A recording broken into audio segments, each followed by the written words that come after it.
السلام عليكم ورحمة الله وبركاته. أصحاب شرفت له سو دوادا وولاشين هنا عمر كلا دين سو نقطة ما أنت حرمنا إنا سمينا سوجيدين با عنا معان كسو ملا waxa ku darsan karto shaaha ku sameeysan karto waxyaabo badan ku sameeynaysa marka maxay ka kooban yahay wuxuu ka kooban yahay koob caano ah ama ruuc ma dhahdeen 250 ml iyo sonkor iyo carbonate waxa la dhahaa baking soda marka digsiga dabka soo saarana hadda waxaan ku shubaynaa caanaha koobka caanaha ku shubnaysa ujeedin hal koob kaliya daartu waa ka badsan kartaa hadba waxay leegtahay inta familkaaga uu leeyahay ama asxaabtaada waxaan ku soo darnaa haddana sonkorta kadibna waxaan sameyn doonaa waan isku walaaqaynaa ilaa caanaha ay ka soo karaan insha Allah soo marka caanahan waxay ka anfacayaan markaad sameysanaysid cabitaanada qaar waa sokortii caaniyo isla mango shake ama strawberry-ga cabitaanadaas markaad sameysanaysid ama Milo ice-ka yani chocolate shake markaad sameysanayso soo marka hadda waxaa soo dhan lagu darsadaa hadda waa ujeedin caanihi way noo soo kareen marka waxaan sameynaynaa waa walaaqaynaa ilaa kalarka caanaha iska bedelaan dabka waxa ku haynaysaa dabkaagu waa inuu medium ahaada maxaan lahaa ilaa 10 daqiiqo ama walaaq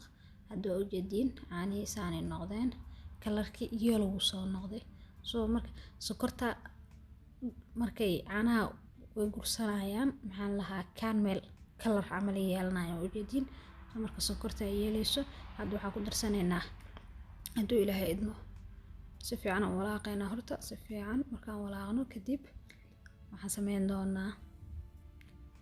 sameyn doonaa baking soda ku soo darsanaynaa baking soda waxay ka caawinaysaa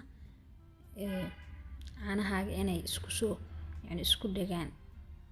dhagaan waxa ka wada xoogaa jiid ay yeeshaan hadii kale caanaha sokorta meel sokorta caanaha hadii meel la dhigo sokorta deeqoodu way adkaanay waqti soo marka baking soda taasi ka hortagay aad u walaaq please aad ilaa baking soda iyo caanihi iyo sokorta si fiican isku dhex galaan baking soda markaa ku darsanaysidna dabku waa inuu aad u gaabisaa sababtoo ah way ka burinaysaa soo dab xoogan laguma dari karo yani waxaan ka wadaa dab aad u kulul ama holcaayo laguma dari karo hadda u jeedin caanihi waa diyaar saasi ku soo baxeen ma sha Allah tabarakallah soo marka waa kaasa caanaha kan aan suuq ka soo gadano gasacadaha leh iyo ka group ku sameeysid ma sha Allah wax difference u dhaxeeyo malaha waa isku sidii isku tabtiye taladi marka ana aragna sii noqdaan waxaan ku soo shubi doonaa hadda dabka waa soo dejinaa waxaan ku soo shubi doonaa haduu ilaahay idmo baaquli kadibna waxaan tusi doonaa sidaan malawaxa iyo pancake iyo aan ugu isticmaali doono iyo juiceska insha Allah fiidiyowyada xigo walaalayaal hadda ka hesheen fiidiyowgan fadlan like noo saara sidaas la mid share gareeya subscribe na channelka noo dhaha aad u mahadsantiin wassalaamu calaykum waraxmatullaahi wabarakaatuh